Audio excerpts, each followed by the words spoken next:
QuickTime.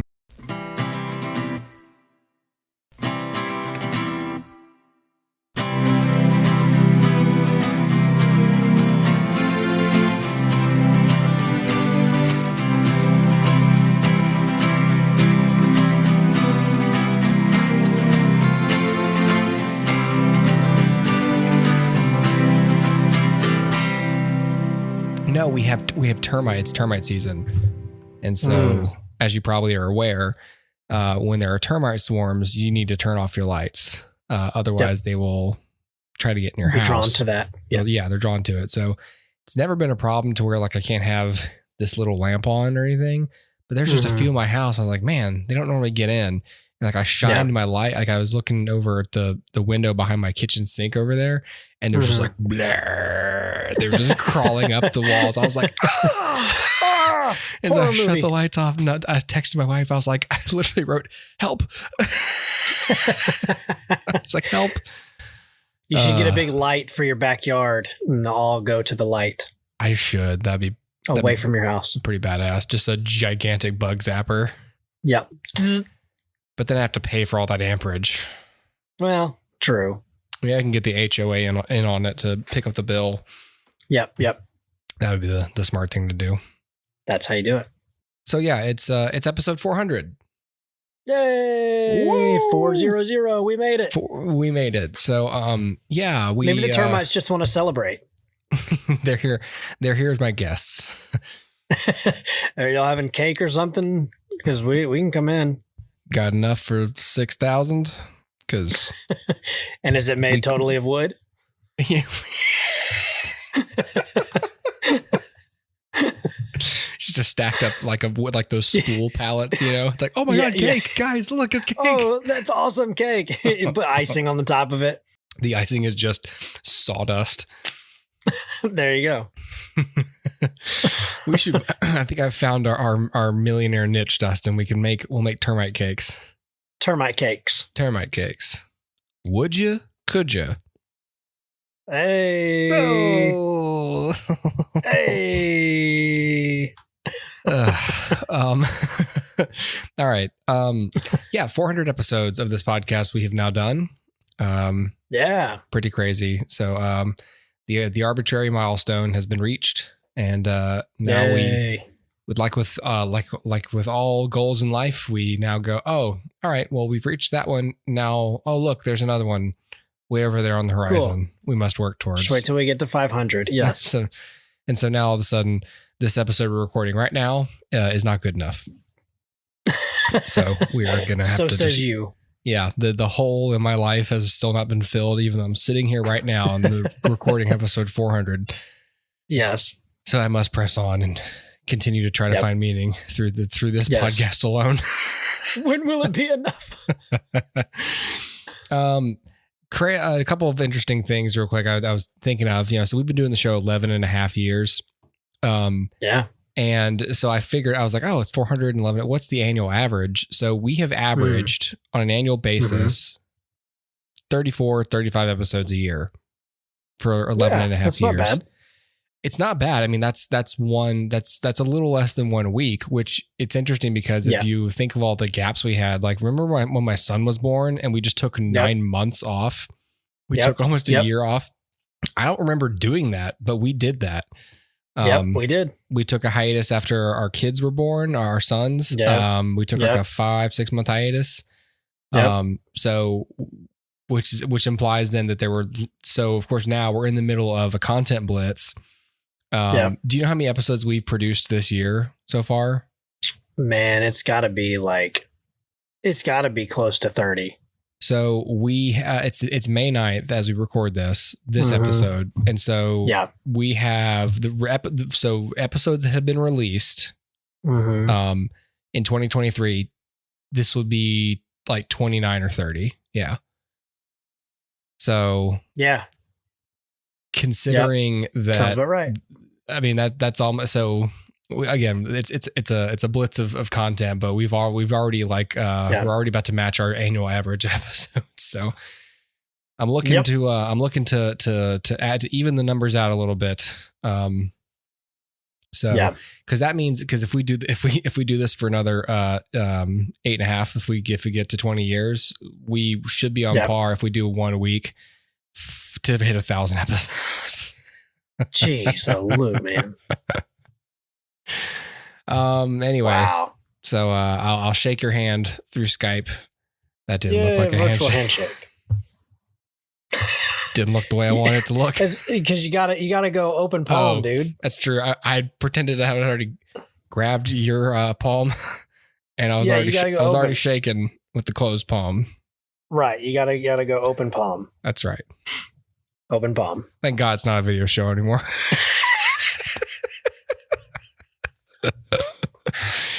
Speaking of that content blitz, by the way, so that will end at the end of May. And then it'll pick up some other time if we hit heavy volume. Yeah. So I just want, if anyone out there is getting exhausted, we're almost done. We're almost done. We have a lot of stuff planned for the rest of the month. I've watched so many movies that I have to pair them. So May is gonna continue to be twice a week until we get to old June, and then we'll take a break. Yes. There you go. Not a break. We'll just go back to normal. Right. Exactly. Yeah. Anyway. No rest for the weary, but Yeah. All right. Cool. Well, let's, I don't want to dilly dally too much. I know we got some real estate to cover, so let's get on into it for this whole episode. Fortune and forced scheduling on my part has led us to spend our 400th episode talking about Guardians of the Galaxy Volume 3.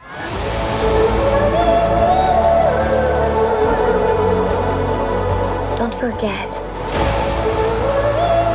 where we came from. We have been running our whole lives. Pete, I'm done running.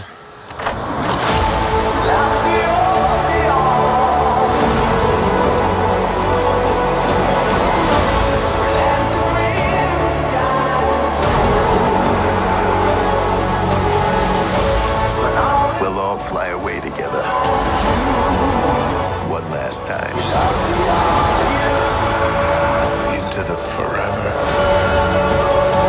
That beautiful sky.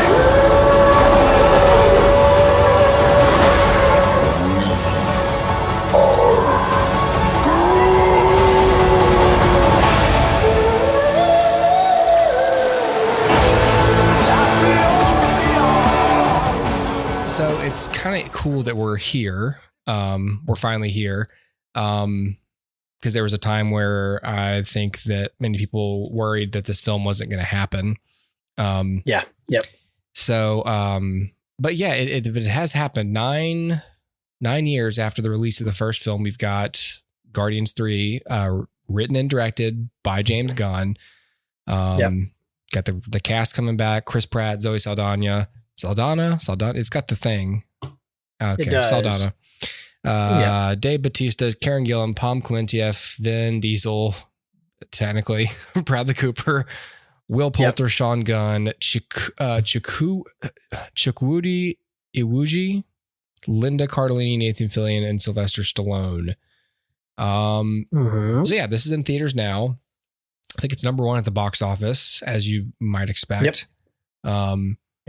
And it's doing quite well. I think it's got the second biggest opening of the is it of the year? I should have looked at that. Usually someone sums it up for me and it's real easy to find, and that didn't happen today. All right. Well, anyway, the movie's doing well. It's a Marvel movie. It's going to open big. And, the question's going to be what will the second week be? What's the drop off going to be? Because the one for Ant-Man, if you remember, was big. It was like a 60% drop or something crazy. Yeah, it was a record at that time, I believe. Yeah. That must suck. Just a record bad thing. Yes. Like, congratulations, sir. You have the world's smallest penis. Congratulations, sir. This is the worst thing I've ever seen in my life. You are ugly and untalented. You've made the worst thing ever, says everyone. Good job. But I don't expect that to be the case because this film is doing much better on Rotten Tomatoes than Quantumania is. Yeah. I think it's got like an 81 or something. Yep. So in this film, the Guardians are trying to protect Rocket from the High Evolutionary, who's our bad guy. And we learn a bunch of stuff about Rocket's backstory, and fighting happens. Yeah, I don't want to get into too much of the plot if people haven't seen the trailer, don't want to know stuff, or haven't seen the film yet. So I'll just say I really enjoyed the movie. I think that there's some, when you've got movies like this coming out, especially Marvel movies, but especially now a James Gunn movie. James Gunn now has a weird mixture of fans who, from the DC camp, who so. Yep. I think there's a lot of this film's gonna be excellent no matter what, because it's James Gunn's final film with Marvel. It's the final Guardians film, or at least it's the third film of a trilogy, and and there's a whole lot of finality to this movie. So I was also aware that there'd be like a critical presence of just superhero fatigue people who would probably say, like, no matter what, like, sick of these movies, So I'm more in the camp of I liked this movie. I mean, like, but I think that there's a lot of, I don't think it's, recency bias or rose-colored glasses. Like, I think this movie felt like a Guardians film. Like, I left the movie and I was like, all right, did that feel like a Guardians film? One more termite walking across my desk. You go. I think that anything that felt un-Guardians about the movie that people may be picking up on is what we call character growth.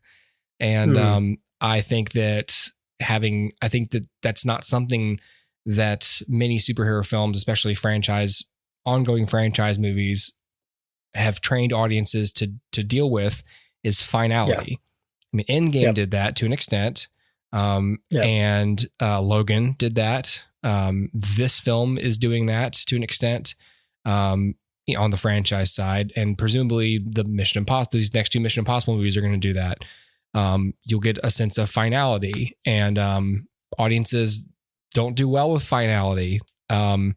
See the Harry Potter universe for reference. People don't want their favorite stories to stop getting told because they don't know how to cope with loss.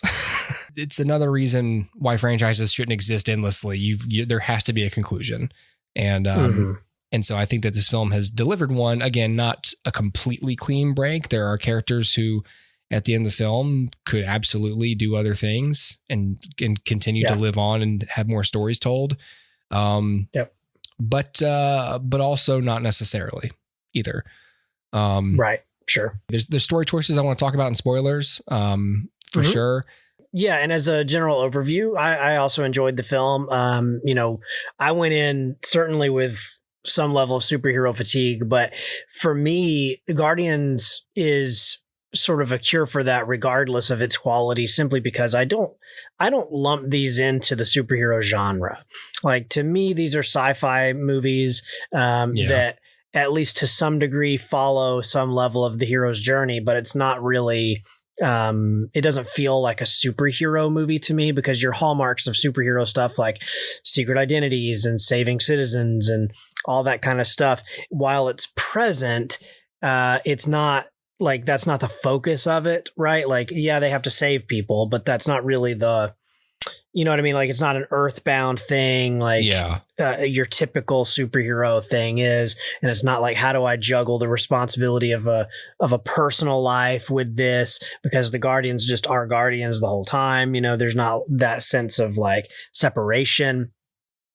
So many of the typical traits of superhero storytelling are not present here in the Guardians films. And then secondly, it doesn't feel like an MCU movie really, because it's so detached. And so all of the Guardians movies have been that way. Obviously they crossed over into the Avengers films, but they, in their own films, tend to take place outside of outside of the general MCU story. And that's great. And so I knew, like, okay, even me going in with some fatigue, this is going to be a little bit of a palate cleanser regardless of its quality. So I was pleased just for that sake. And then I was doubly pleased because it actually is a good movie. I think it is a good story that's simple. You know, it's easy to follow. It doesn't try to take itself too seriously, and like be too important. It just kind of like tells a good story that's character driven, which is what I, am looking for in movies these days. Is, I'm not really as interested in things happening to characters as characters making choices which cause things to happen. And I think that's the case here. Characters are choosing things, specifically Quill is choosing to, go on this mission at his own peril in order to save somebody. And that says something about his character. And that to me is infinitely more important than just generic bad guy shows up with bad intentions. And so because that is just like author is saying that he shows up, not character chose something that made villain show up. And so, I enjoyed that aspect of it, the character driven nature of it. I enjoyed the darkness of it. I mean, it gets kind of grim. Yeah. Obviously, in dealing with some of Rocket's backstory, there's some tragedy there. I think they handled that well. And then, there's still humor. And the humor, I think, is well placed, and it is mostly funny. I mean, there's a couple jokes that may not have worked for me, but for the most part, like, totally works. And I enjoyed the humor of it. I can see some of the complaints that people have had about the film, maybe tonal whiplash, or sacrificing some characters in favor of others in terms of their amount of screen time, or just the bloated cast in general. And I can certainly understand these critiques, but to me, none of them really bothered me. I mean, the thing about the Guardians movies is they've always been a comedy, but they've also always been dramatic, and they've also always been a little bit frightening. And I think James Gunn pulls it off well, usually. And so I wasn't too bucked by that, although I think some people were, because it'd be like, this is some super dark material, and then suddenly there's jokes. And I think some people were like reeling about that. And I'm like, I think it's needed. I think if you just went the super dark route, then it doesn't feel like Guardians. And if you just went the comedy route, then there's no depth, and there's no like you sacrifice the finality of it, and you sacrifice the intense drama of it. So it just had to be what it had to be, and it didn't bother me. I enjoyed, like I said, I enjoyed the humor, I enjoyed the drama, I enjoyed the performances, I enjoyed the cast, I enjoyed the direction. We can talk specifically about some choices there. I enjoyed the direction that the story went, and the idea that this could potentially be the last time we see these characters is, I think it went out well. And I think that's all we could have hoped for, is just a movie that, if it's going to be the last time we see these characters, at least they ended on their terms, at least they ended on a good note. And so, I enjoyed the film overall. I keep saying it feels like a Guardians film because all those elements are there. These characters are still very true to themselves while still being true to their growth. But I think that there are going to be people who, are going to miss, the dysfunctional misfits begrudgingly opening up to each other forever, and you can have that, but you can't, it'll get old, or the characters ought to have aged out of it, and we, the audience, would age out of it. It's like we always talk about the 30-something problem. Like, you can't have characters being perpetually in a state of arrested development. You need to allow them to grow and to be adults and to change. And one of the things I love about some of the Marvel movies is about the better Marvel movies is they allow the characters to grow and change in fun ways, in ways that make sense. I remember feeling like a strange bit of whiplash almost in Winter Soldier, because of all the stuff that Cap knew and was aware of now and had opinions on. But there's also like, well, yeah, he's a person who learned stuff, you know? Yeah. Of course he's still the same guy. He just, right. How would you feel if, you know, you knew, you know, what Star Trek was now or something like, just how would that change your perspective a little bit? Yeah. You know, I prefer this where the characters move on and we can move on. And we can always say, hey, look, we had the things we had the movies we had, and they're still there, and you can still enjoy this journey.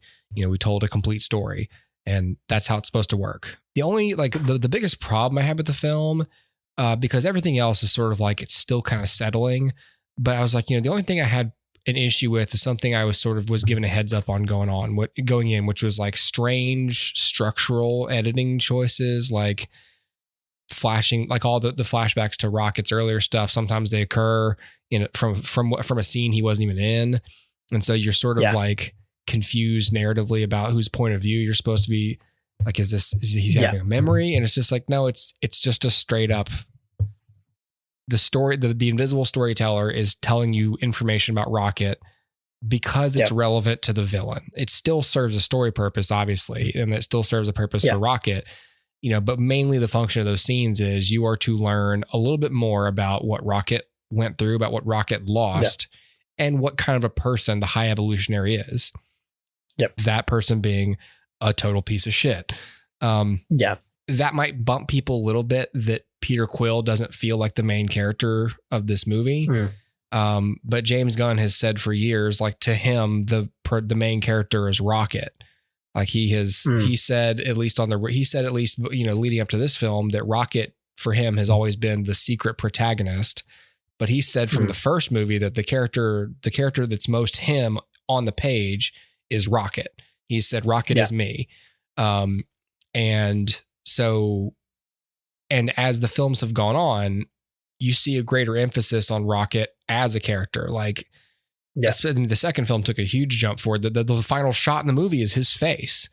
And so I personally love that, because I mean, I love seeing all these characters grow, but Rocket to me is one among the more interesting characters of the group. So I'm totally cool that we get to see a trilogy that's basically about him and others. But this is obviously very squarely a movie that's centered on his story and his, you know, even though for a chunk of the film, he's not in the action.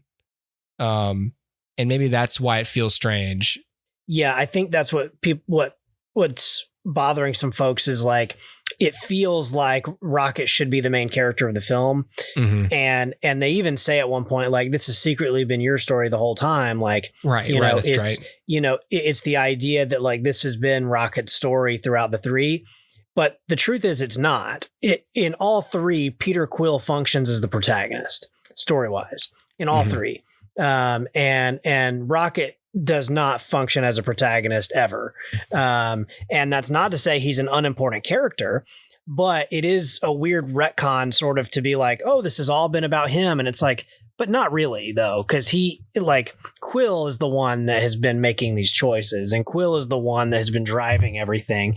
And even in the non-Avengers films, even in the non-Guardians films and the Avengers movies, Quill has greater agency in the story, at least in Infinity War.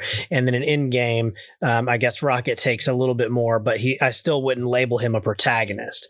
And so, yeah, it's weird because it kind of can throw up a flag for you, like, oh, you're saying this is about Rocket. And if I go tell my friends and they say, like, what is the movie about? I'm going to say, well, it's about Rocket and his past and all that.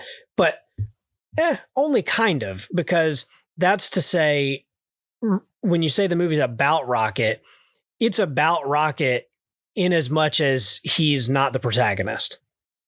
And so it's weird. It's a weird structure. So yeah, it's kind of like in Guardians 2 when they're fighting over who gets to drive the ship. Yeah. Like, well, yeah, flunk, sure. Flunk. Yep. Yeah. Yeah. But I guess that's true. Like, you know, structurally Peter Quill is the protagonist, but Rocket clearly has the writer's heart, it's almost like it's almost like, okay, you're the protagonist, but like Rocket's my guy. Just so we're clear, you're both my best friend, Yeah. Right. Yeah. Yeah. But you're right. He comes to the story when the events are in motion. Yeah. Yeah. And he doesn't do anything to start anything. Right. When the inciting incident is the attack from Adam Warlock. Yes. And this is what sets our story in motion. And it is Quill who makes the decision to chase the first lead they have on how to help Rocket. Right. That was Peter's choice. That makes him the protagonist of the film. And so that's my argument. I'm sticking to it. I've heard in interviews, oh, Rocket's the main character. No, Rocket is I would say maybe central character in that the story revolves around him. Yeah. But when you say, but main character implies protagonist, and he's certainly not the protagonist. I think the action was really, really, really good in this movie. Sure. I agree. I think the action in all of the Guardians films has been really good and distinct. It feels different from the way set pieces are executed in other Marvel movies, for sure. I think this is what a lot of people like about the Guardians movies is they feel completely, they are narratively and stylistically virtually untethered from the MCU. They're not concerned with setting up other shows, pulling in a bunch of, cameos or references to other MCU events. No one mentions, you only have to mention the obvious, which is like, why is this Gamora different? Somebody pointed out that there seemed like there was a lot of spite to that choice. Because, spoilers for Infinity War, Gamora dies. Thanos throws her off the cliff at Vormir. And so she dies and she does not come back because her death was just a regular old death, but not a snap death. And so she doesn't come back, but another Gamora, alternate Gamora comes to the now present day, and helps Nebula, do stuff. And then at the end of, Endgame, she's now in the present day and she goes off somewhere. And you find out in this film that she kind of has joined the Ravagers. So she's like in their camp. And so she knows all these people because she was told she knows them. And, she knows that Nebula is her sister. And so that's sort of her association with them. And that may bump some people because it's going to feel like starting over. And this Gamora is a little different and a little less mature than the Gamora we know. And the film is trying to explain to you, it's because she's a different person. Like the film is trying to tell you, like, listen, like it's not really right of you to have expectations of this Gamora. Because that's not the person that you know. And again, you need to be an adult and let go of this character and what you think this character is supposed to be. Because that's a very self-centered way to look at what should be done with this character, what should happen with this character, especially within one film. And I liked all the story choices they made with her because they felt right, even if they didn't like make my heart feel all warm and fuzzy. It was the right choice to make because it was true to character and true to realism. And doing it any other way would have been forced. But I wonder, like, someone pointed out, like, do you think that James Gunn was, felt it was the Red Letter Media interview. That's what it was. And they said, like, you could feel Gunn's spite in this elevator scene where he's explaining to someone, essentially what happened with Gamora. And you could sort of feel like that was just James Gunn pouring his, passive aggressive ire onto the page about being handed this situation where, one of his characters is getting killed and he has to sort of change his third film screenplay to adjust for that. And I sort of thought, well, I don't know, because he was an executive producer on Infinity War and he was a heavy story consultant. And before he was, fired for the tweets and stuff, like they wanted him in for the long haul to help guide all of their space, their universe, their broader universe stories. They wanted him like retained as like a consultant. And he was heavily consulted on every scene regarding his characters. Yeah. And so whether at the time he was just playing nice or not, he said at the time, like, yes, I knew they were going to kill. Obviously I was told they were going to kill Gamora and I was fine with it. Like, yeah, who knows if he was really fine with it or not? It's sort of immaterial, Well, so there have been a few things that have come out in the press junket for Guardians 3. Oh, one of them is that he does not like what Quill did in the fight with Thanos. He said he thought that was out of character for Peter Quill. So we know that at least that part of Infinity War he fought against, and was vetoed. And he also went on record as saying that his original idea was to kill Gamora in Volume 2. And it was Kevin and Desposito who talked him out of that because they had plans for Gamora, and he did not win that fight either. So it does, while he has not come out and officially said, like, I don't like that I had to write this Gamora. Interesting. It is clear this was not his plan. It's for a different, because the impression I got from that video, at least from Jay and Mike, was that they believe that Gunn had plans for regular Gamora Prime in this film, and it's the opposite. Yep. He didn't plan for her to be in this film at all. Yeah, I think the initial plan, like you said, was she was going to die in Volume 2. Yeah. But then when they was like, no, you can't do that, maybe he had like an idea of like, oh, well, then I guess I'll do something with her in Volume 3, and then was told, no, she's dying. That's why. And then it's like, oh, well, crap. I don't know. Yeah. I don't know the exact timeline of all of it. But it does lend to the idea that he actually didn't have much say in the Avengers stuff. And Pom Klementieff said recently that there was something in one of the Avengers films that she was asked to do, and she had to call James and get him on the phone and be like, I don't like this. She didn't say what it was. And he had to fight with the Russos over the phone about like, okay, let's find something alternate because this isn't right. And they had to work together to do that. And it was day of.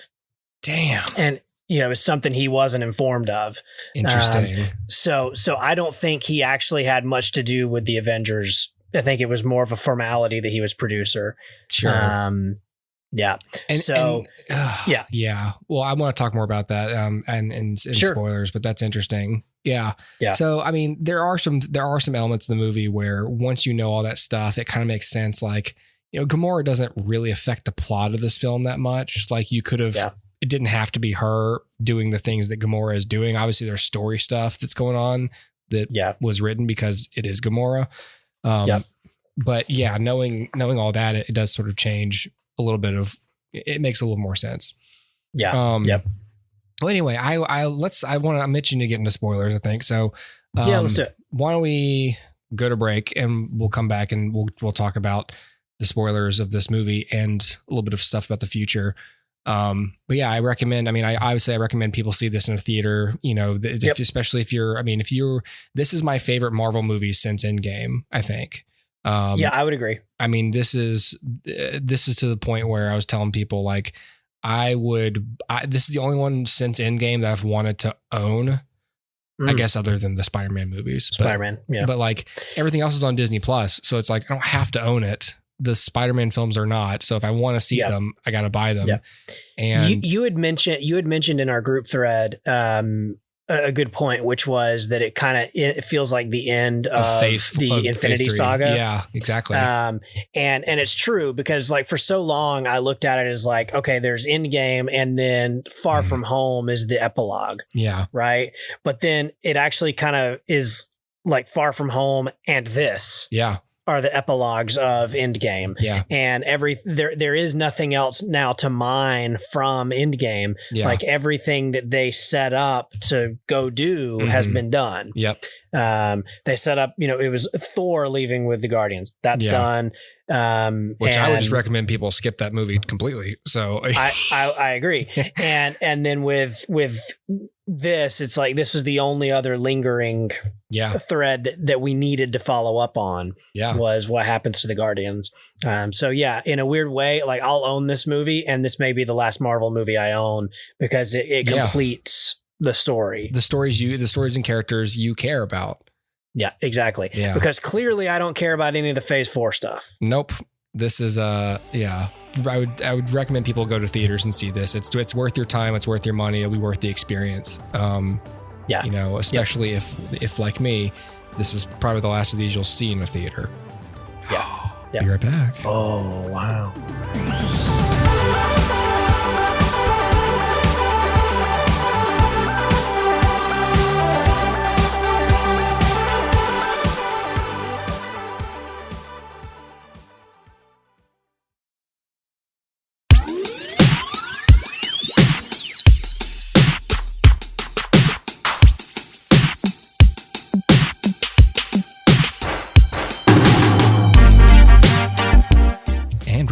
Dun, dun, dun, dun, dun, dun, I got them to stick around through that not ad. Yeah, no, I this is the last one I'm going to see in theaters, I think. And the reason is just because, like, I cared about this going in. And so the track record of the other films, like, even as good as this was, it's like, okay, well, that doesn't, I mean, Chris Stuckman was right. It doesn't make Phase 4 suddenly hopeful.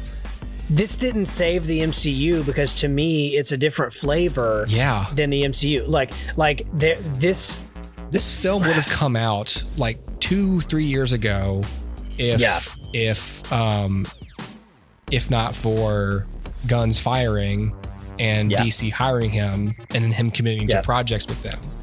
Otherwise, that's part of why it feels like it could be pushed, 3 years ahead on the release dates in terms of what it affects and what affects it, because nothing from Phase 4 films plays into this movie at all. Yeah. And nothing it does will play into those movies in a way that it couldn't have if it had come out before WandaVision, So in that way, it feels like I'm glad it's here. I'm glad I got to see it. Yeah. And I'm glad I am 3 years older now than I would have been when I saw it. Yeah. When I was 31, right. But it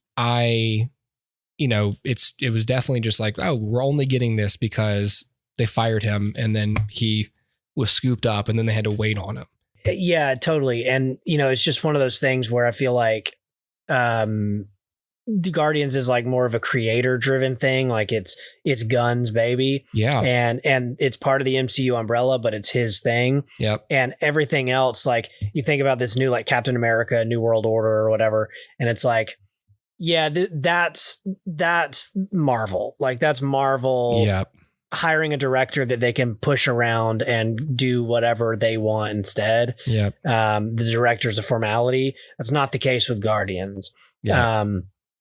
This won't save the MCU because those movies still exist. Yeah. And, what's going to have to save the MCU is that the Marvels is really good. And then Captain America is really good. And like all of these, I hate to say like corporate made films, but you know what I'm saying? Like it's to use like the fast food model. It's almost like there's corporate stores and there's franchise stores, right?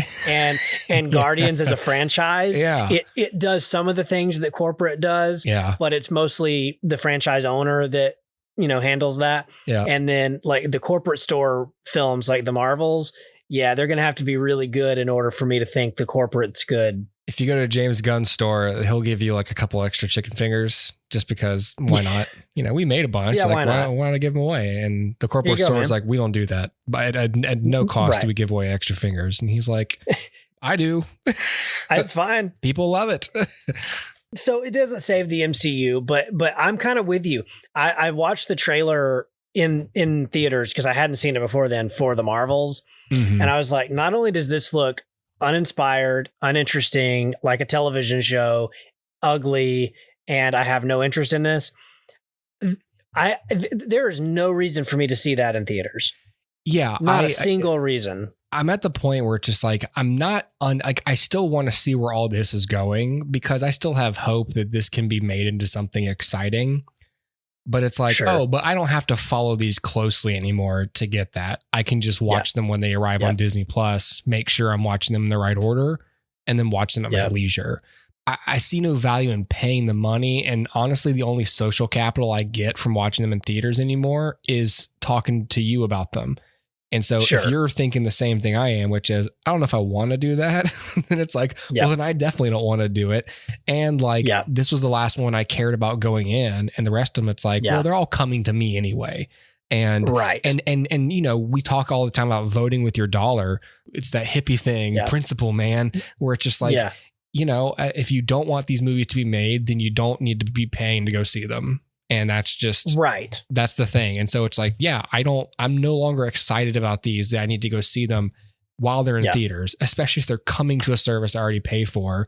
So I was going to say, to that end, like the idea that I'm not going to be following it as closely anymore, which I think will be true.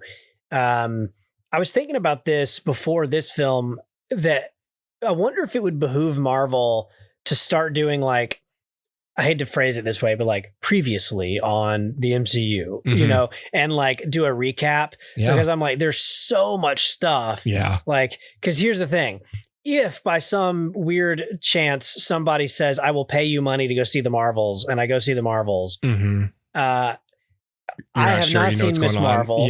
I've not seen Miss Marvel, and I do not care to sink 6 hours, 8 hours into it. And I will not watch Captain Marvel again. No, I watched it recently with my mom, and I was like, God, this movie's just not good. Like, in fact, when I buy Guardians, this film, Guardians 3 on Blu-ray, I'm going to the box that my films are in right now, because I don't have the shelving yet to display them. So the stack the MCU films are in are exactly like a box long. Oh, okay. And so I'd either have to make a new row or take a movie out if I bought more movies.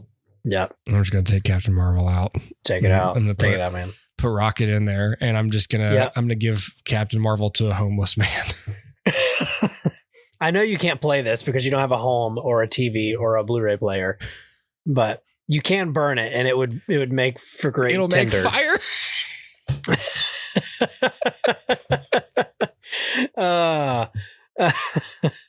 That's the most use anyone's getting out of it. But yeah, I was just like, man, it would have been helpful, I think, like going into this, even to be like previously on Guardians of the Galaxy, and just show me like a quick little whatever. But like, definitely moving forward, if they expect me, like, look, I didn't hate Loki, the season 1, but I'm not about to rewatch it for season 2. So they're going to have to do a previously on Loki thing, or else I won't remember anything. And that's kind of where I'm at with a lot of this stuff, is like, I'm not going to rewatch it. I've got some movies over here. This is my Marvel collection. I've got it. It's not every movie. It's just the ones I want. Those are the ones I'm going to rewatch. And some of them are not there. And at the point, it's ridiculous to expect that anybody will. Like, unless like you are a YouTube reactor, you know, or you sincerely love every single one of these things. Like, it makes no sense now to go, all right, I'm going to rewatch 30 something films. That's a lot of goddamn time, buddy. Well, and like, I remember in Endgame when Thor goes back to Thor the Dark World time, and I was like, yo, I have not seen this movie since theaters. Where's he? I'm like, you are relying on my brain to tell me what's going on here. And so certainly, like, moving forward, if they're like, this takes place in between Iron Man 3. And I'm like, I don't remember. I've seen the movie once. And the thing, I think you're right, because, and they sort of do that now with those Marvel's Legends, those things they put out on Disney Plus. It's like, okay, that might help, but that's only that's only specific to a character. But like, you're right. They need to do it previously on, because especially if you're going to release stuff and it's going to be like, you know, if characters are going to go in and out of each other's stories, which they should, but if you're going to release them like they have, where they're not really affecting each other at all, like right now, Marvel's released schedule, that their stories, the phase 4, it looks like the end of Loki. It looks like the prime timeline. It's just like, and nothing's touching, nothing's coming back together. So anytime you watch something new, you're like, what is this? Yeah. And I only plan to rewatch any of this stuff, especially phase 4, like two more times. Once with my mom. Yeah. And then one more time with my kids. Yeah. But like, just like, I'm not going to go, I'm going to rewatch Loki. I'm not doing that. Yeah. I've got so much stuff. When my son's old enough, son's old enough, the way I see it right now, we watch Endgame and then we watch 2 Spider-Man movies and a Guardians movie. And then 3, I go, and they never made another film again. It's straight up revisionist history. Like, that's all, son. And I'm not gaslighting you, I promise. But there are no more Marvel movies. Disney said, you know what? That's enough money. We don't want any more. We're good. We've had it with all this money. We don't know what to do with it. Too much. Too much money for us. Come to the parks. We're just going to give it away in barrels. That's what you'll tell him when he's like, 9, 10. It's like, that's because that's what you tell a 9 or 10-year-old. But then when he's 15, he's like, Dad, I see they made other movies. You'd be like, yeah, they fucking made more. Yeah. He's going to be like, son, I'm sorry I lied to you, but I couldn't. You weren't ready. Dad, can we go see Captain America 47? No, I don't want to. My daughter, you can't make me. My daughter already will like come to me and be like, I saw a trailer for that. I'm like, where? And she was like, on Spotify. Online. I was like, oh yeah. Yep. Yeah. Yep. That's it.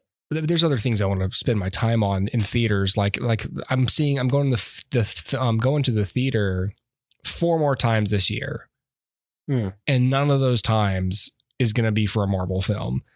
Like, I'm going to go see Spider-Verse with my kids. I'm going to see Transformers with my kids. I'm going to see Mission Impossible with my wife. And I'm going to go see Dune for me. Okay.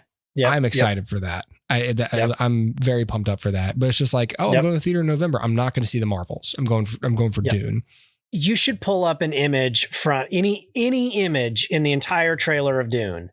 And any image in the entire trailer for the Marvels, and look at the difference. Good Lord. Yeah, it's completely, the artistry is completely different. I was telling my wife, like, I don't know that you would like Dune, but I'm gonna tell you that it's a really well made movie. And if if you like Star Wars at all, but you want to watch a movie for adults, that's what Dune is. Yeah. And I want to, and that's who I want to give my money, because Denis Villeneuve's like, I've got ideas for a third one, but only if part 2 does well. And it's like, bro, part 2 is going to do fine. Like, that's if fine. part Just 1 did fine in the middle of Omicron, part 2, you're good, man. You're fine. You're good. You're fine. I don't necessarily want Denis Villeneuve just making Dune movies. Sure. But I want him making Dune movies if that's what he wants to do, and if that's what Warner Brothers is going to let him do. It's just like, I want James Gunn making Guardians movies as long as he likes doing them and Marvel lets him do them. But clearly he reached a point where he was like, they're only going to let me do so much stuff. Especially after what you told me, they're only going to let him have control over his characters if it's his film. And I don't think, again, based on what you told me, it didn't sound like any of them enjoyed that. Like, oh, cool. They're just going to have us do other stuff, and it's inconsistent, and we don't like that, Yeah. Right. Yeah. So. Yeah. It's funny. And also just as a backtrack, I would pay lots of money to see a Denis Villeneuve directed Batman film. So just putting that out there, Warner Brothers. Ooh. That would be fantastic. I rewatched Prisoners recently, and I thought, this is the closest we're ever going to get to like a Denis Villeneuve Batman movie. Yeah. And now there's a possibility that they're rebooting Batman. And I'm like, finish Dune and go straight to Batman, brother. Like, that would be fantastic. I love Denis Villeneuve so much. I was telling my brother about him, And I like halfway through this sentence, I was like, I sound like such a film person. I'm telling him this. Denis Villeneuve. Yeah. Oh, his name's Denis Villeneuve, and he makes tremendous films. And they're so great. Prisoners, Arrival, Blade Runner 2049, Sicario. And Dune. Dune Part 2 as well. Perhaps even Children of Dune if Part 2 does well at the box office. Denis Villeneuve, everyone. We sound like the Beatles drunk. Oh, Denis Villeneuve. I've heard of Denis Villeneuve. Oh, hey, Paul. Have you seen Denis Villeneuve? Hey, Ringo, shut up, man. I'm watching the new Denis Villeneuve movie. Even I've seen Denis Villeneuve and I'm dead. I died years ago and I love Me Villeneuve. too. I can only imagine a world where Denis Villeneuve didn't make great movies. Denis Villeneuve! I just imagine. I imagine Dune 2 ends, and as soon as the credits hit, you just stand up and clap, and you go, "Denis Villeneuve, everyone!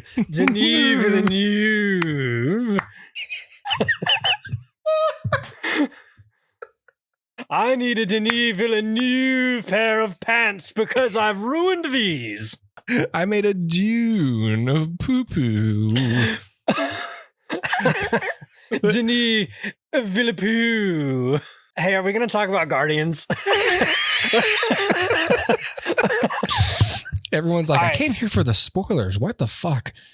There hasn't been a single spoiler. All right, here's the spoiler. It's a good movie, man. It's a good movie. I think a lot of people saw the trailer and were like, oh, Rocket's going to die, or someone's going to die. Yeah. Yeah. And it's like, I suppose I liked it. I mean, if anyone had, obviously if Rocket had died, I would have been really pissed because he spends so much of the movie like near death. Yeah.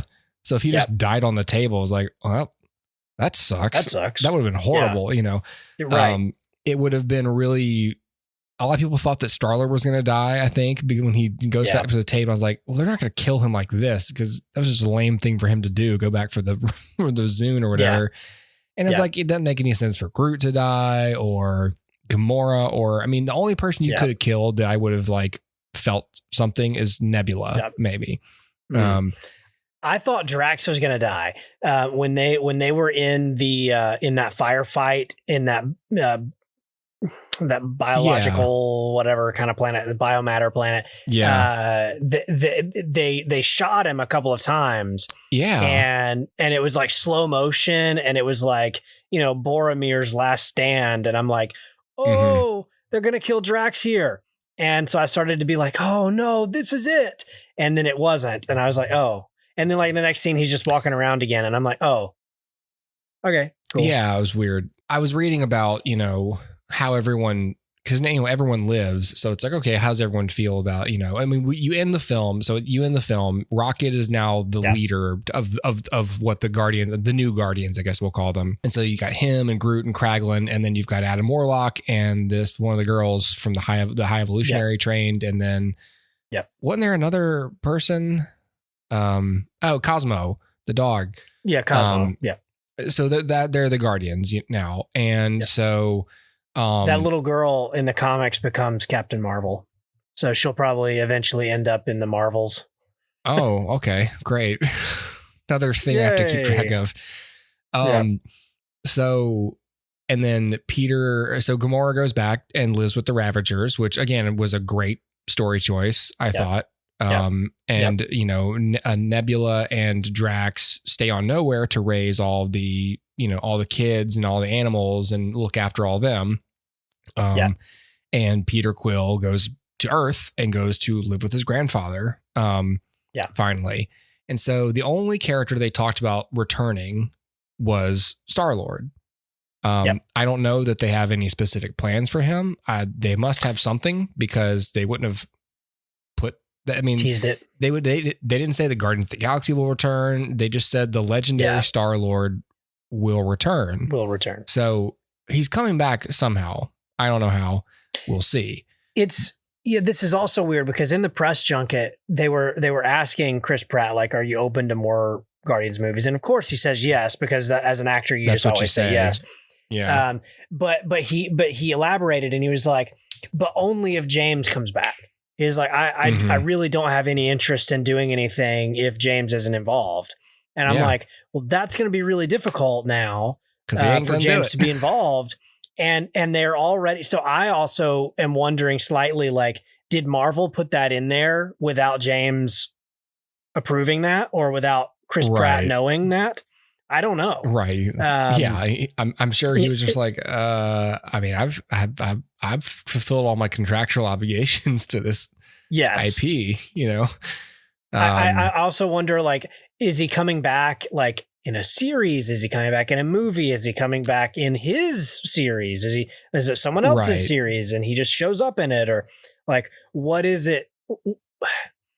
Have they already shot something? Like, is he saying it now? Right. But like, whatever he's going to be in next, right? I read that. So obviously James Gunn is finished. And then the only other two who definitely said no are Zoe Saldana and Dave Bautista. Bautista was like, I'm done after this one. He wants to do like more serious role. He's got the potential to do other. He's got the chops. Yeah. He's got the chops. And I think, I know of all the actors, he was the most vocally angry about the Disney situation. Yeah. So I think for him, it's like, no, like I'm done. Like there's no way in hell I'm going to continue. I'm finished. And that's it. And then Zoe Saldana, not to mention the makeup for those two actors. Yeah. It's intense. He said as much. Like, he's like, that's just a long time for me to sit in a makeup chair, and, I'll do it for James, but that's it. And Zoe Saldana had said, that for her, like when she signed on to play Gamora, it was just for the one movie. And she continued to come back because fans, girls were very, very receptive to the character. And so she was like, well, great, and I'm sure that James probably told her like, I'm going to kill you in the next movie. So that's going to be it. And then she was probably told, actually, you're going to come back in you'll two die Avengers in films. Movie. Right. Yeah. But then we'll bring you back. Yeah. And so you got to be in the next one. Yeah. And then James is going to have you in the next one. So for her, it's been like a 9-year journey of like, oh, I didn't realize. I mean, that woman's busy. She's doing the Avatar movies. It's like, I can totally see where she was like, I don't need to take this job. Yeah. Like, so. Isn't it crazy that she's in these films, which I think makes her the most profitable actor of all time, I think is what I read.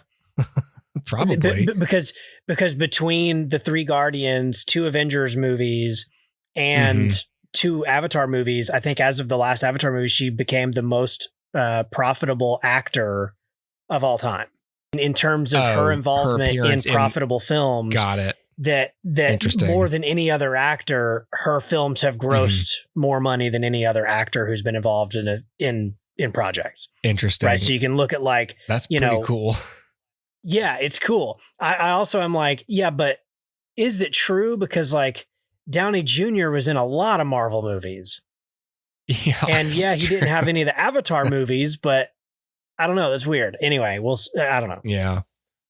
Well, so I mean, Chris Pratt and Karen Gillan have both been like, well, I mean, they both said at least like, except for what you just said, the condition, but Karen Gillan was like, I mean, I think they're both like, cautious, but like for Karen Gillan, it's like, I mean, I'll come back and play Nebula, like, but I think that, and Pom Klementieff has not commented, I guess. And I don't know if, I'm sure Vin Diesel would play Groot if anyone asked him. And I'm sure Bradley Cooper would voice Rocket. I don't think that's a big commitment on his part, but I think that all these actors would probably, they for them, like this story ended really well. I don't know what plans Marvel has for the characters. I don't know that I wouldn't want any more Guardians of the Galaxy films, because if James Gunn's not going to do them, I'm not interested.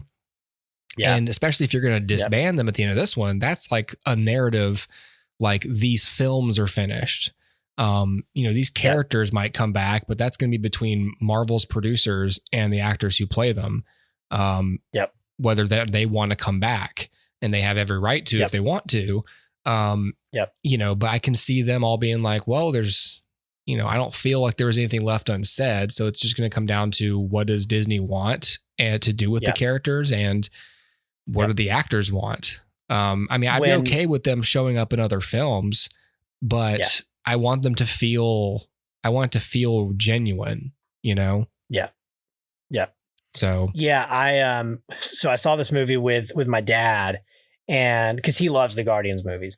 He's not a big Marvel guy, but he loves the Guardians movies. So I saw it with my dad, and when it was over, he said, so I guess they're going to do a spinoff where Chris Pratt has like a landscaping company. And I said, I laughed and I said, it would be called Gardeners of the Galaxy. And and so we were riffing on like what Gardeners of the Galaxy is. I think it'd be cool. Like I could see one of two things. I could see him either showing up in other films, like Kang Dynasty, whatever. I could, because he's on Earth now, so like they can just come find him whenever the mood strikes them. He's not CG, I could see so he's him, not super expensive to involve. Exactly. Or I could see them giving him like a little, like a 1 season, like 6 episode Disney Plus thing, like Quill on Earth doing something, and it would be like a comedic whatever, not a huge commitment for James because he doesn't have to direct or write them, but he can oversee them, and do like a little one shot kind of a deal where none of the other characters show up, but it would just be him getting involved in some mischief on Earth, and it's way cheaper to do and blah blah blah. I don't want that. Not. I don't want but that I could either. See it. I just want them because to me he has a happy ending. Like that's a mature ending for Star-Lord. Like he didn't end up with the girl, but he loved and lost, and now he's reconnected with his actual family, which he's mature enough now to do and face that. Yeah. And his happy ending was being reunited with his grandpa, and that's a perfectly good ending. It only makes sense that like maybe he's in other stuff because he's on Earth, he's not elderly, and therefore he is still viable as a teammate for something. I just don't know who's going to contact him. I don't know who's going to go out to Missouri and be like, Mr. Quill, the Avengers need your help, with what? Right. Yeah. Right. Yeah, exactly. That is the question. My thought is like, if we want to talk about Peter Quill's arc throughout these films, but specifically in this film, one of my, it's both something I like about this film and a little bit of a gripe for me is that they kind of set up like 5 different arcs for Peter. Like at the very beginning, he's drunk and he's like, if I hadn't been drunk, I could have saved Rocket. And it's like, okay, so is the story going to be that he's an alcoholic and we're doing Demon in a Bottle, but we're doing it with Peter Quill instead of Tony Stark? And so, but that doesn't go anywhere. Then it's, everyone that I come in contact with dies. And so it's like learning to accept death, right? Because you can even argue that like his response to Gamora's death in punching the heck out of Thanos and then causing everyone to die is like, that's because he has a poor ability to let people go. Right. Yeah. And then that extends into Rocket. And then so it kind of feels like the arc will be him learning to let somebody go, which I think dovetails nicely into letting Gamora go. But it's not super clear because that's its own arc, which is the like, it's less of like a conflicted arc. It's more of like, I really want to be with Gamora, but she doesn't really want me. Like this Gamora doesn't want me. So it's like learning that. And then like Mantis tells Drax to say, like, don't worry about the lily pads, learn to swim. It's like, so that's your arc, right? So that's it's like there's like 3 or 4 arcs here. And I think the most thematically relevant one is learning how to let go of somebody. but it does require somebody for him to let go of. And I think that person is Gamora. I just wish that letting go of her was a little stronger to better support that theme. Because it sort of just falls into the the rom-com arc instead of into the letting someone go arc. Even though they're one and the same, it doesn't quite hit as hard as it should. So I love that they're giving Peter all of this stuff to do, right? Like, it's one of the things I always complain about with movies is like, y'all didn't give the character an arc. And this one, James, like, here's 5 of them. And, and none of them are as, concise as I think they could be, but at least there's growth. And so I both love that and think it's a little bit of a gripe for that reason. But I love, you had mentioned kind of where everybody is. I love the way that they wrap up all of these people's stories, and I love the fact that Gamora and Peter do not end up together. You're right. It would have given you the warm and fuzzies to like see them at the end be like, oh, we love each other again. Yeah. But the thing about it is, and you could look at it 2 ways. You're either a hopeless romantic and you're like, well, these 2 people are destined to be together and they're going to be together. Right. Or you're more practical and you're saying like, these are 2 people who fell in love because the timing was right, and the timing's not right anymore. So it can't happen. Right. And the love isn't necessarily like some magical thing that happens, but something that they choose because of the time that they are in their lives. And these 2 people are not in that time anymore. And so the love can't happen. But regardless of whichever side you fall on, I think it is undeniable that there is some sort of a spark there. So there's some like that exchange at the end, I think, reveals that there's something still brewing in Gamora that's like, well, maybe I'd certainly respect you more than I did. So maybe. And we'll never see a follow up on that. So that's up to your head canon to be like, I believe that 3 years from now, Peter goes back into space and meets her and they fall in love and great.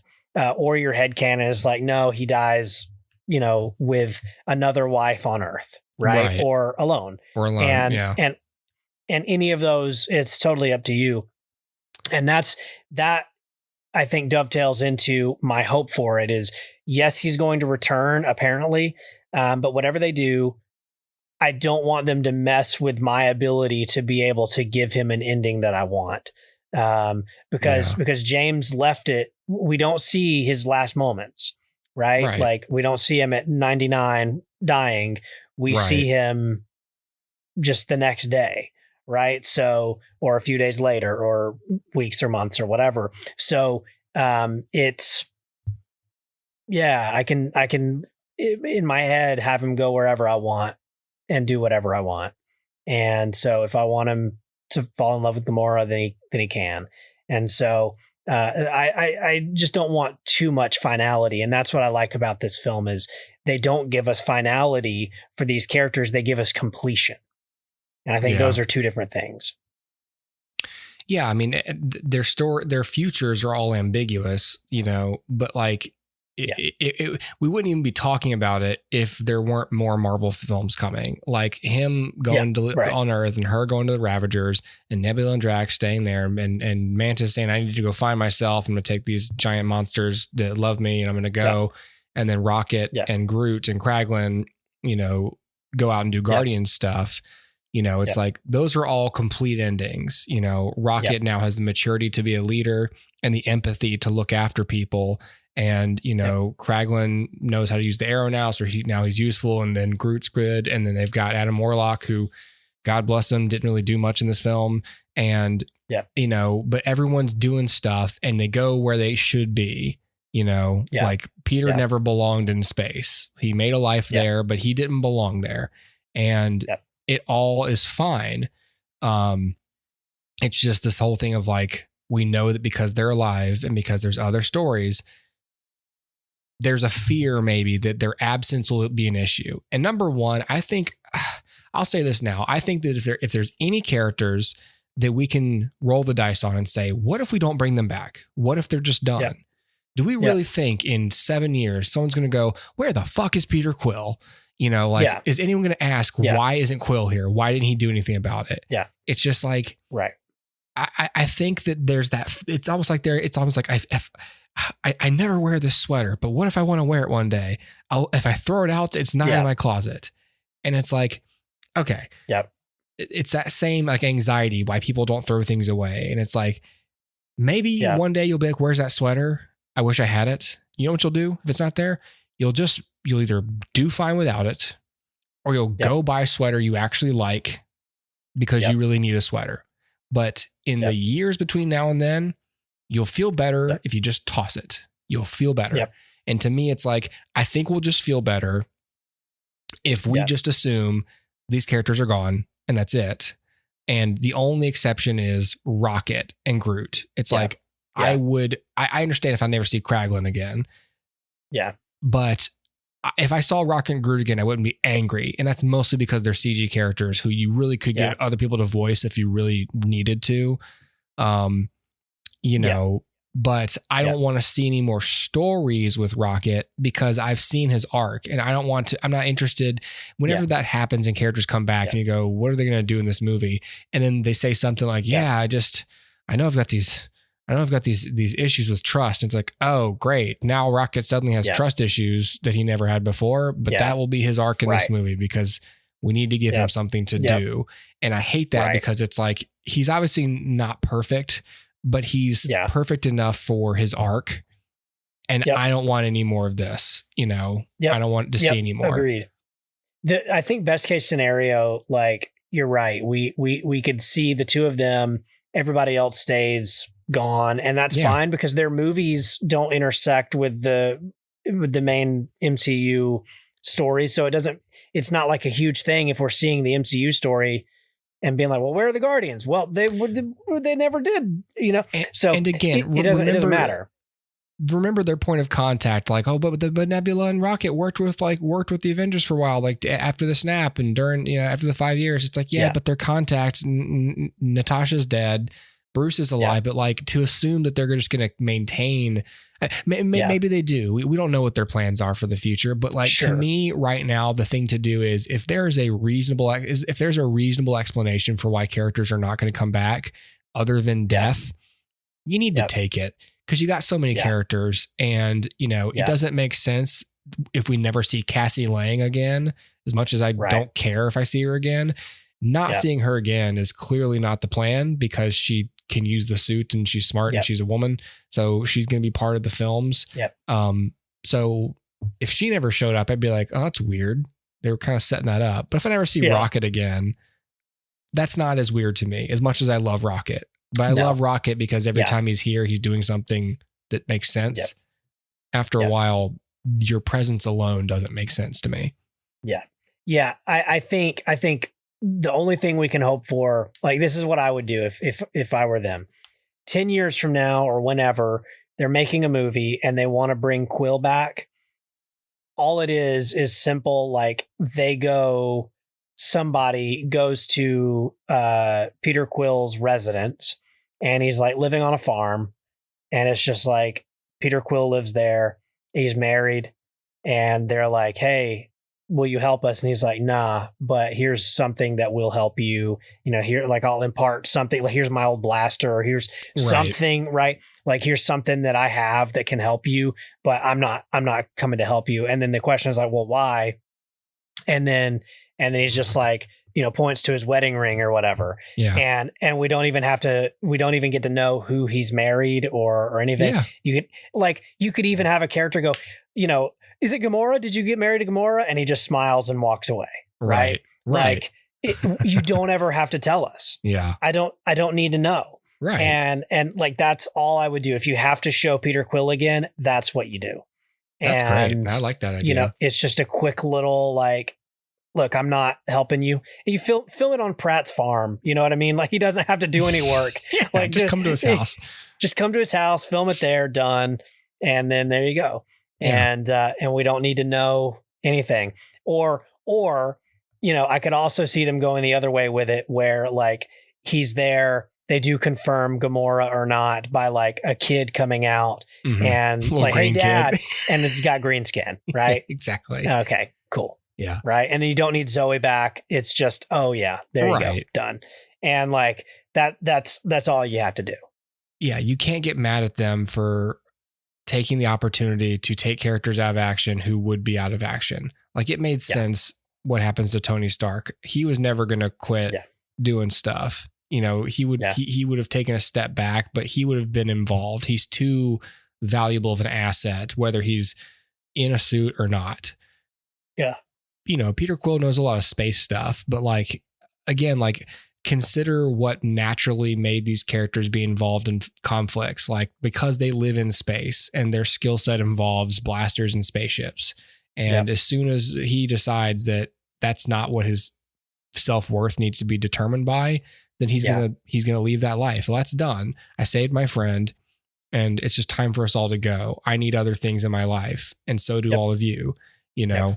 And so that's a conclusion. And, you know, totally. That's what I think. So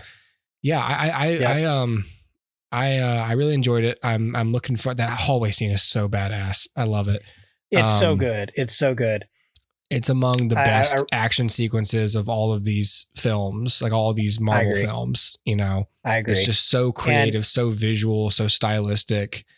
And, you know, I know some people are getting sick of false wonders, but I love them because that to me shows technical prowess. And it's just, you give a shit that people are oriented in the action, even if it's like, oh, it's clearly not one shot. Yeah. The raccoon's not real, asshole. Of course it's not one shot. Yeah. But like, but what wonders serve as, other than just a showing off, is we know where everyone is in the scene. Not cutting and changing angles helps me stay oriented. And I appreciate that. Yeah, totally. It's a great scene. I also, just before we close everything out, like I loved High Evolutionary. He's not like a super deep villain. Like I don't know, you know, I don't know his backstory and his childhood. And I don't know why he does what he does, but I do know that he's just a garbage person. And like, you know, he's so fun to hate. Yeah. Like every now and then you just need a villain who's like, it's not like, oh, I sympathize. Like I wouldn't go about it that way. Like, but I understand, but like, no, just, I hate this guy. He's just a jerk. And, you know, like that's fun. That's what Cosmonaut Variety Hour said. He was like, it's nice that every now and then we get villains like Thanos and Killmonger where you can go, oh, I kind of get it. I sort of understand their point of view. Says, but sometimes it works just as well to have a character who you can't wait to see him die because he's such a bad person. I love when his face comes off and I'm like, you are an ugly dude. You got no skin. You got no skin on your face. Well, Chris Pratt, he keeps saying like, it's not a trap, it's a face off. I thought he was going to say it in that scene. I thought he was going to go, see, I told you it was a face off. It's a face off. Oh, that'd be a good joke. Hey, they should have done it. Yeah. And then other things that I did like a lot, like just the inventiveness with the, production design, I think was great. So costumes, makeup, obviously, but even locations and sets and it all felt tangible. Like I know a lot of it's probably green screen and CG backgrounds and whatnot, but like it felt way more tangible than anything in Quantumania. A lot of stuff was built. I mean, like, I don't know how much was built, but I know that like they planned to use the screencraft, or is it stagecraft? I think it is. Stagecraft. I think they planned on using a lot of those. And then James Gunn was like, he cut a lot of it. Like he scrapped that approach for a lot of the scenes because he was like, it wasn't large enough. Like the way they were shooting it, it wasn't going to provide enough of a canvas. I think they built a whole lot of stuff here. Yeah, you know, it looks great. Like it's clear that nowhere is a fair amount of practical. Yes. Yep. And that makes it feel tangible, makes it feel real, makes it feel lived in. And that's great. So yeah, I you know, production design's great. I will say, I think the music in this one was maybe a step down. Like it's still good, but I feel like it's less prominent. Like there's not like, The source music. Sorry. Oh, yeah. It feels a little like less important, right? Like my mind always goes to volume 2 where, you know, it's like Fleetwood Mac starts as soon as Quill's ready to like take off and beat Ego. And it's like, yeah, that's awesome. That's a great use of music. And in this one, it didn't have like that moment, you know? No. So the music felt a little like haphazard to me. I think so. But it's still good. Like, except for the Beastie Boys, like that was a good track for that hallway fight. But that's like the standout one. And I felt like all the other films had more than just the one standout track. And I wondered about that. Creep. Yeah. We've got Creep. We have songs that you and I are more familiar with, just because they're more recent, but you know, so even though I'm fairly familiar with, you know, with the Florence and the Machine song, I still was like, oh, this is a really cool song to end the film on, though. Like it is very. All right, never mind. I take it back. I said that and I completely forgot about Creep and Florence and the Machine. And so I'm like, oh crap. Yeah. Never mind. But there was it is a more, and we didn't really touch on this in the bulk of the show, but like, you know, it is a more serious, I mean, like there's plenty of jokes and there's a whole lot of humor in here that I really loved and I thought really worked. Yeah. You know, but there is so much like shocking seriousness that it's like, I wouldn't want like a black and white, like anytime we're not in Rocket's flashback, we're going to pump in some, you know, NWA or something, you know. Yep. You know. Can I tell you just very quickly my favorite joke in the film, the one that made me laugh so hard that I was like, I'm going to miss something because I'm still laughing at it at the last scene. It's so dumb. It's so dumb. And I'm sure James was just like, yeah, I'm amused by this. Not like this is someone's laugh out loud joke, but it was mine. It was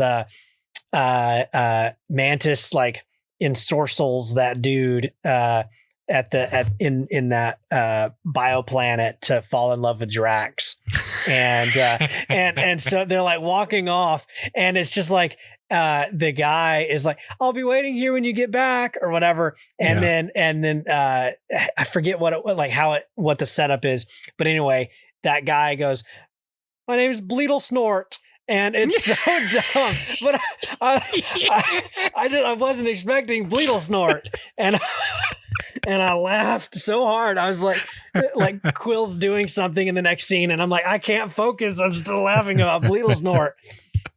That's right. I loved how much Nathan Fillion kept saying, "Yeah, I've got one of those." Like every person he talks to is an opportunity for him to complain about his coworker. Yes. Yep. Yep. And the F-bomb in this film was well placed. It made me laugh. I was interested because it definitely made me laugh. It was ad-libbed. Oh, was it? It was not scripted. Chris Pratt ad-libbed it. And and they were like, and they liked it. And I'm interested because like I've been saying for years, I don't know if I've been saying it prominently, but I've certainly noticed for years that like, you know, the language in these movies is getting a little bit more adult. They're making, you know, full use of their PG-13 rating. Sure. I was surprised, and I still don't like this joke very much. Like in Age of Ultron, you know, Stark is like, hey, you better not be playing Hide the Zucchini. And I'm like, man, that's a little bit, that's a line crosser. We don't need to get sexual with our jokes. You know, these are still movies for kids, you know. Right. There's a difference between a blatantly you know, sexual reference and especially from a character like Stark, who is, I think he's more clever than that. It was a little juvenile, but like, you know, the language is fine because that's a totally different thing. But I always thought like, I wonder if they're going to get to the point where we say fuck in one of these movies. And I sort of thought like, you know what, I figured maybe it was like, oh yeah, maybe in one of the Guardians movies, cause they push the envelope with content a lot. Yeah. But I sort of thought they were going to give it to I almost said to Nick Cage. Yes. He just pops up. Fuck. And then he leaves. I thought they were going to give it. That's why I thought so. I was like, why did I say that? Yeah. I thought they were going to give it to Nick Fury. I thought that somewhere in Secret Invasion, Nick Fury was going to say the F word. You know, I figured that if they gave it to anyone, it would be Sam Jackson. He almost did in Infinity War. That's true. Yeah, it was Infinity War. Yeah, it was. Yeah. Yep. I mean, I don't really have an opinion on it other than like it was funny, and I don't think every film needs to do that. No. You know, because it doesn't make the joke worked. It doesn't make sense for just any Marvel character to use that kind of language. I wouldn't expect Captain Marvel to say that, or you know, right. Most of these characters, but it's fine if Star-Lord says it, right? You know. Yep. Yeah, man. No, I enjoyed. And over something such a trivial thing, like it's not like he steps on a nail and goes, "Oh fuck, my foot." He's just talking about opening a door. So when it was like a headline, right? Like the movie features first F-bomb in MCU.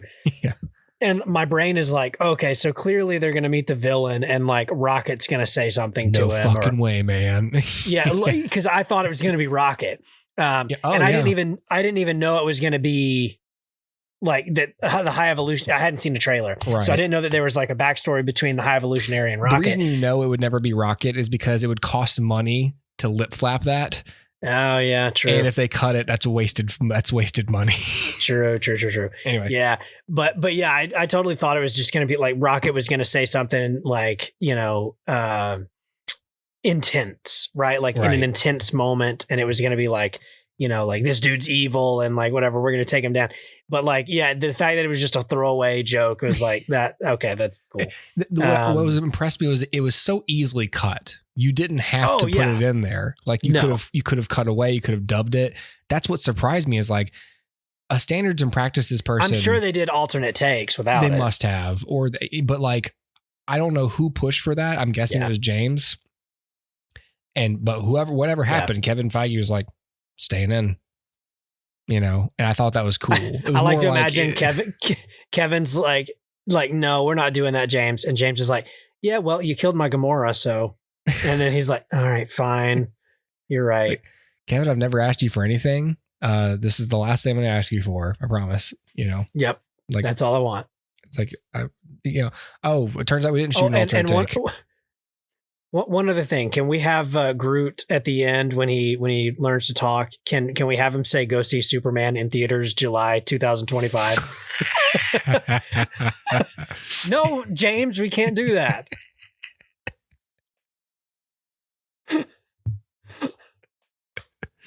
Everyone come with me. We're going to the other place now. They're all hanging around. And instead of Groot going, I love you guys, he goes, I want to see Superman now coming in theaters in 2025. It would be fine, like with me, if that was the extent of Groot's expanded vocabulary. I was like, oh, that was nice. I was like, that was a nice moment. But I also thought, but he said it and I was still like, oh, that was Vin Diesel. Like it was very like, I was like, I know it's Groot, but I can definitely hear Vin Diesel now. And totally. I don't want this character to talk anymore. do you, I don't think so. My interpretation of that based on no information is that he didn't actually speak. My interpretation of that is like we as the audience finally learned to hear him talk the way that Gamora did at the end of the film. I like that. Gamora clearly could hear, like could understand him at the end. Yeah. Because the whole time she's like, I know your name is Groot. I don't know what you're saying. Yeah. And then finally at the end she understood him, and then we did too. I like that. That's is how I took it. That's a better one. Yeah. Oh, I like that a lot actually. It was like the veil was lifted. I wish they had done the Judgment Nuremberg thing though. I wish that he had employed like some sort of like a barrier crossing threshold and made it more plain, but that's good too though. I like that interpretation. Yeah. Yeah, man. This is a good movie. Yeah. I really enjoyed it. I can't wait for it to, I just can't wait to own it, add it to the stack and then, like I said, watch it a lot sooner after Endgame than we were allowed to. Yeah, as linear time bound beings that we are. So, yeah, cool. All right, man. Well, great. I'm glad. Sweet. I'm glad this was a good experience. I'm happy. It happened. Yes. All right. I agree. I will say one other thing, which is not about the movie, but about my theater going experience. Oh yeah. At one point, I crossed my leg one on top of the other in like a 90-degree angle, and my knee touched the cup holder. And when I moved it, there was gum on my knee, stretching from the cup holder to my knee. And I was like, you have got to be kidding me. And luckily I had ordered a popcorn, so I had a napkin and I was able to like pull it away. But I was like, gross. Who just left a stupid, like it was fresh too. Ew. So I'm like, who in the theater before me decided to leave a wad of gum? That is ridiculous. And that's why people hate the theater. Clean your theaters, people. That's so disappointing. Yeah. Yeah, I switched it to the Nexus Theater away from the AMC. And even then, like, it was still a good experience, but like even then I still had a couple people like during that first sequence, like something has happened, like rockets down and we're trying to get to them. And I guess one of them had whispered a joke to the other because they all started laughing hysterically. And I was like, okay, you're obviously not laughing at the film because this isn't like a funny scene. But it was one of those where it's like, and I get it. I've been there. I understand like what it was funny. But like, do you have no self-awareness? Like, oh, hey, you know, and I was thinking like, they better not do this for the whole film. Yeah. And they didn't. But they did at the end of the film. They were like, what did they do? They started singing along with the song. I can't remember. Yeah. What song even plays at the end? Was it Come and Get Your Love? Oh, yeah, yeah. The last thing is, hey. So they're all like, hey, what's the matter? I was like, shut up. Please shut up. The only time that anybody spoke in my theater was when Groot said, I love you guys. Someone in the back goes, I knew it. I knew he was going to talk. And I was like, great. Good for you. Good for you. Shut up. Go home. Here's your crown. You're officially king of the who gives a shits. Let me give you your Congressional Medal of Honor now. I've got your prize in here. Where is it? Oh, I found it. It's my middle finger. Hey, I've got a prize for you. Come touch my cup holder. I think your prize is under my cup holder.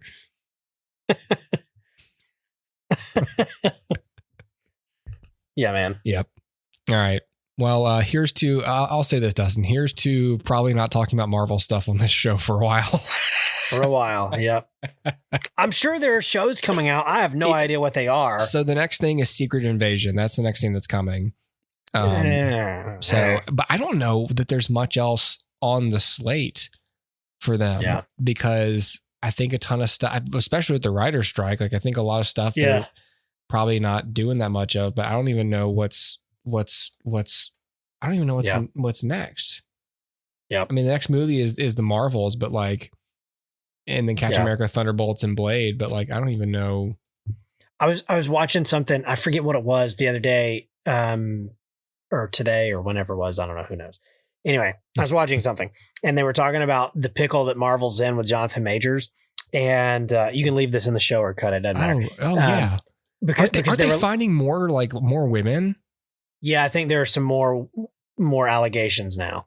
So they're in this problem area where they're like, okay, what we could do is recast him for Loki, right? And then let that be the jumping on point of the new actor, rather than have Loki come out with Jonathan Majors. But they can't shoot anything right now because of the strike. Yeah. So they have Loki that they can release it as usual, or they can delay it till after the strike so that they can film new stuff to, replace Jonathan Majors if that's what they're going to do. But unless they've already done it in secret, we don't know. But yeah, they were just like, yeah, what do you do if you're Marvel? You want to make a change like that, but now you can't because of the strike. Yeah. Secret Invasion. And then everything else is to be announced. Like Secret Invasion is the only thing with the release date, and then the Marvels. And then everything else, Echo, Loki season 2, Ironheart, Agatha, Daredevil is the only one with a release, like a spring 2024 release. Cause I'm pretty sure they've already shot a lot of that, or they're already I don't know. Yeah. But nothing else has a concrete release date. And obviously that comes with a couple of reasonings. One of them being, Marvel even said, I can't remember who did, but I think someone there said we need to slow down. Like we're putting out too much stuff. Yeah. But also like, yeah, and then now the writer's strike, that's probably screwing up a lot of the production of these things. And to me, like just balancing all those things in the air, it makes the continuity difficult because then you're making a bunch of stuff that's separated and it can't be integrated because you don't know what's coming first. There's too much happening. Look, I experienced this when I put these podcasts out. Sometimes I fuck with the release dates a little bit. And when I do, I'm like, oh shit, did we mention something that we talked about in another review? And it happened. We talked in like 3 different podcasts about the Smile review, which had not come out yet, but had been recorded before. Yeah. I was like, shit, it's hard. Yep. It's hard. Yeah. And if you don't need to do that, don't do it. Yeah. Right. Yeah, exactly. So that's what's happening over at Marvel. And I mean, again, I think their priority number 1 as storytellers is we need to figure out what we're doing with Kang. But that's more of a producer thing. That has nothing to do with the writers. So use all this downtime, figure out what you're going to do with Kang and figure out all that because, and then the rest of you figure out how to pay the writers properly so that the strike can end and you can actually write all this stuff. And then now that you're back at the table, go, shit, guys, that was a difficult, what hopefully is just a couple of weeks. And then go, hey, do we need to make an Echo show or an Agatha show? Like, do we still want to do that? Because we don't have to do that. There's time. We could call this off. I mean, there's no shame in it. Like we got enough on our hands. We got enough on our plates, recasting Loki, Daredevil, all this stuff. Let's just stop it. Stop it. Yep. I mean, Star Wars announces and cancels things every 5 minutes. So yeah, just do that. Just be like, you know what? Yeah. We got ideas that we might put into future films, but we're no longer planning to make a series out of this, you know? Yeah. Yeah. Like I'm glad everyone liked Alakwa Cox. That character does not need her own series. I'm glad everyone liked Agatha. Right, for the same reason. I don't care. A character I just met does not need their own series. Correct. Every character, most of the characters, well, okay, I guess half of them, the shows that have done well as series are characters I liked before. Wanda, Loki, Sam Wilson, and the exception being She-Hulk. I like She-Hulk, but she was introduced to me in a show. She wasn't a character on another show. And then we're like, hey, the audience is really taking to her. Let's give her her own show. It's like, stop. Where do I pull the plug? Where can I take this axe and sever this cable? No, make it stop. Yeah. Yep. All right. Yeah, man. Well, that's it. We just returned to the king to the goodbye on this episode. Yeah, we did. It's fine. All right. Goodbye, everybody. I think I'm quite ready for another review. All right. Good night, all. I almost hit stop on Skype again because I'm stupid.